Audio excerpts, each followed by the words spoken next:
আমার উস্তাদরা, আমার শেখরা, আল্লাহ তাদেরকে জান্নাত নসিব করেন।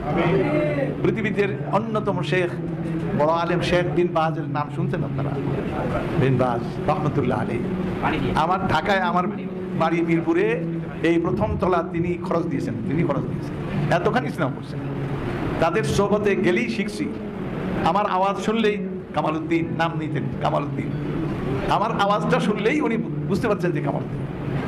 এতখানি স্নেহ পেয়েছি। আজকে তো আমি এতিম, আর এই মানের আলেম ওলামা খুব কম। কিন্তু এই অবস্থায় আজকে আফসোস করি ওই বড়দের, যাদের কাছে শিখতাম, বসতাম, শুনতাম, তাদের আচরণ দেখতাম, তাদের এইগুলি দেখে কত আজকে 22-23, আচ্ছা, তো এখন তাদেরকে পাচ্ছি না।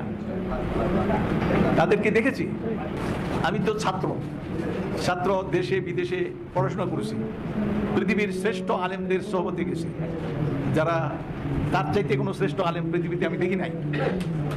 এরকম লোকদের স্নেহ পেয়েছি। আমাদের স্নেহ করতেন, আমার মেহমানদারিও করতেন।